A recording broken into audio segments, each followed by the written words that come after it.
Merespons batalnya pengesahan revisi Undang-Undang Pilkada di DPR, KPU menegaskan akan mengikuti putusan MK terkait aturan pilkada.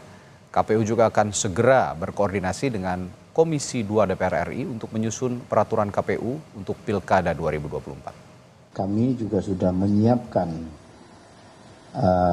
adaptasi atau mengambil substansi putusan yang kemudian kami normakan dalam draft PKPU yang kami kirimkan ke Komisi 2 atau DPR pada tanggal 21 Agustus.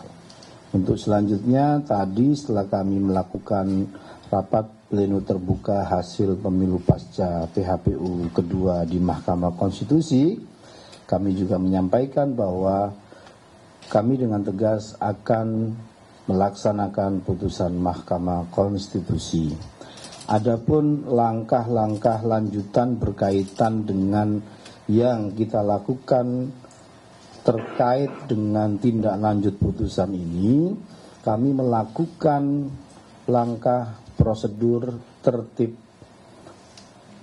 prosedur, yaitu dengan melakukan konsultasi, dengan melakukan pembahasan di Komisi 2 atau di DPR. Informasi terkini pasca dibatalkannya revisi Undang-Undang Pilkada, kita tanyakan langsung pada jurnalis Kompas TV Valencia Triksi yang saat ini berada di gedung KPU RI Jakarta. Triksi, sejauh ini apakah sudah ada informasi dari KPU akan melakukan konsultasi kepada DPR ataupun pemerintah, ini kapan?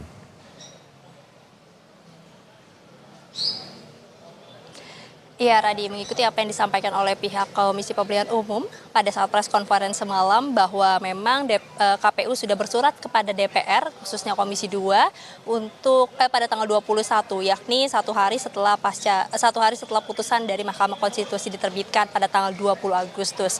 Nah, memang untuk penjadwalan dikatakan pada hari Senin, yakni pada tanggal 26 Agustus, ini akan dilakukan rapat dengar pendapat bersama dengan Komisi 2 DPR, melakukan diskusi maupun juga konsultasi terkait dengan putusan MK.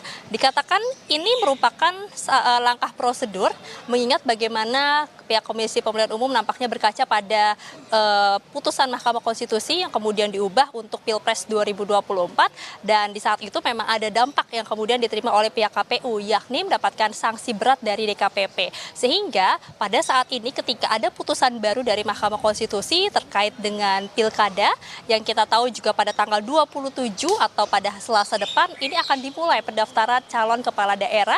Maka dari itu pihak Komisi Pemilihan Umum melakukan prosedur ataupun juga mengikuti langkah-langkah yang dilihat ini bisa mengamankan ataupun juga membuat keputusan dari Mahkamah Konstitusi ini bisa berjalan dengan baik. Seperti yang tadi juga sudah disampaikan, yakni melakukan rapat dengar pendapat bersama dengan Komisi 2 DPR, lalu kemudian nanti juga akan ada pertemuan dengan Kemenkumham. Ini dilakukan untuk rapat harmonisasi, mengingat sebelum melakukan pengundangan terhadap PKPU, maka pihak KPU ini juga harus melakukan harmonisasi dengan pihak Kemenkumham. Jadi memang ada dua step terlebih dahulu, Radi dan juga saudara, baru kemudian ke Komisi Pemilihan Umum ini bisa menerapkan ataupun juga menyusun draft PKPU untuk kemudian diundangkan.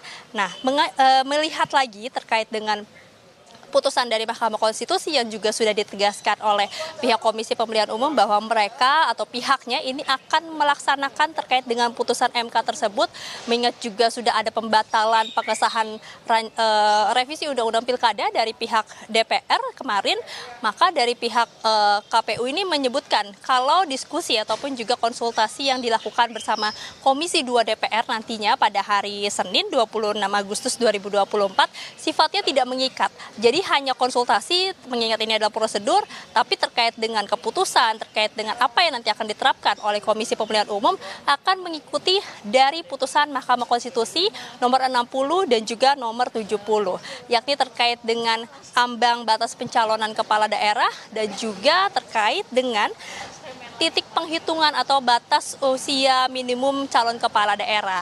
Nah, kalau kita melihat bagaimana dari putusan Mahkamah Konstitusi nomor 60 dan juga nomor 70, Radi dan juga saudara, di mana dari Mahkamah Konstitusi ini menghapuskan terkait dengan ambang batas 25% di DPRD dan juga 20% suara sah dari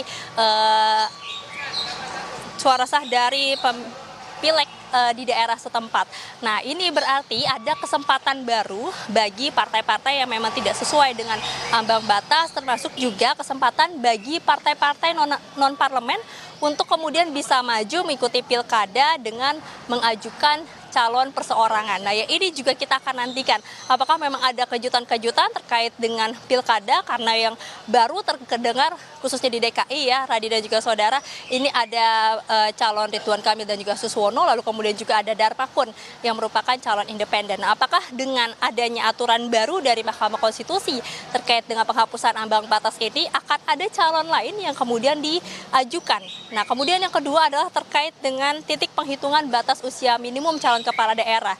Yang ditegaskan oleh Mahkamah Konstitusi adalah penghitungannya ketika KPU menetapkan bakal pasangan calon itu adalah usia minimumnya. Jadi bukan pada saat pelantikan ketika usia calon tersebut dianggap sesuai. Nah, itu adalah keputusan-keputusan yang memang juga sudah dirasa ini adalah angin segar bagi demokrasi dan juga yang harus dikawal sampai seterusnya, dan juga mengingat bagaimana tanggal 27 ini akan melakukan pendaftaran pilkada dan juga akan ada pilkada serentak pada November mendatang.